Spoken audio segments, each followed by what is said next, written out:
Hello viewers, আপনার জন্ম সনদটি অনলাইনে করা আছে কিনা সেটি আপনি কিভাবে ভেরিফাই করবেন সেটি আজকের ভিডিওতে দেখব। তাই ভিডিওটি না টেনে সম্পূর্ণ দেখার জন্য অনুরোধ রইল। কারণ যে কোনো টিউটোরিয়াল আপনি যদি টেনে টেনে বা স্কিপ করে করে দেখেন তাহলে কিন্তু বিভ্রান্তি হওয়ার সম্ভাবনা থাকে। তাই আপনাদের কাছে একটি রিকোয়েস্ট, ভিডিওটি অবশ্যই না টেনে বা যে কোনো টিউটোরিয়াল ভিডিও দেখার সময় অবশ্যই ভিডিওটি না টেনে সম্পূর্ণ দেখে তারপরে আপনি সেই অনুযায়ী কাজ করবেন। আপনারা আপনাদের মোবাইলে থাকা যে কোনো একটি ব্রাউজার সিলেক্ট করে নেবেন। আমি এখানে ক্রোম ব্রাউজার সিলেক্ট করে নিচ্ছি। ক্রোম ব্রাউজারে যাওয়ার পর এখানে আপনি লিখবেন verifybdris.gov.bd। এখানে লেখা আছে, আমি এখানে প্রবেশ করছি। এখানে প্রবেশ করার পর দেখুন একদম শুরুতে যে ওয়েবসাইটটি চলে আসবে, বার্থ অ্যান্ড ডেথ ভেরিফিকেশন।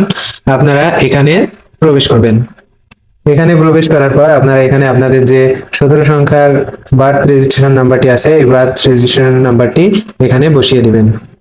আমি এখানে আমার বার্থ রেজিস্ট্রেশন নাম্বারটি বসিয়ে দিচ্ছি।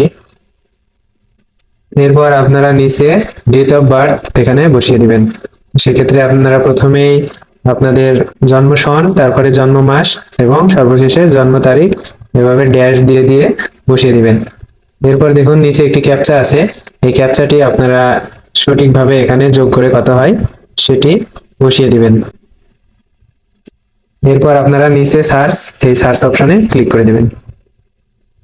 দেখুন তাহলে কিন্তু আপনাদের জন্ম নিবন্ধনের একদম ডাটা যদি অনলাইনকরণ করা থাকে তাহলে কিন্তু এখানে চলে আসবে। আর এখানে যদি ইংরেজি করা না থাকে তাহলে শুধু বাংলা চলে আসবে। আর যদি ইংরেজি করা থাকে তাহলে পাশে ইংরেজি সহ চলে আসবে। আর যদি বাংলা করা থাকে তাহলে এখান থেকে আপনারা চাইলে ইংরেজিও করে ফেলতে পারবেন।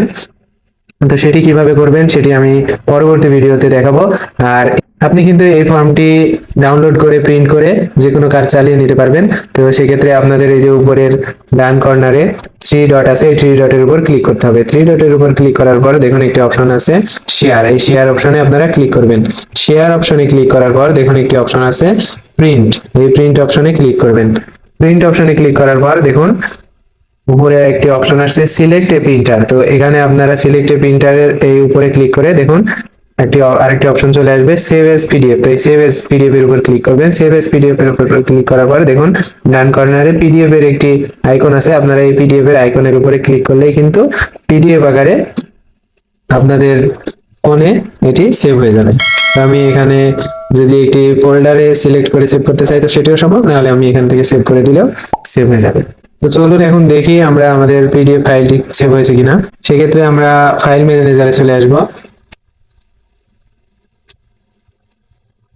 ফাইল ম্যানেজারে আসার পর দেখুন এখানে এই যে search birth and death verification PDF নামের একটি ফাইল কিন্তু পিডিএফ আকারে সেভ হয়ে গেছে। আমি এখন এটিকে ওপেন করলে দেখতে পাবো এবং এটি আমি যে কোনো কম্পিউটার দোকান থেকে অথবা আমাদের বাসায় যদি প্রিন্টার থাকে তাহলে এটি প্রিন্ট দিয়ে নিলে এটি দিয়ে আমরা আমাদের কাজ চালিয়ে নিতে পারবো।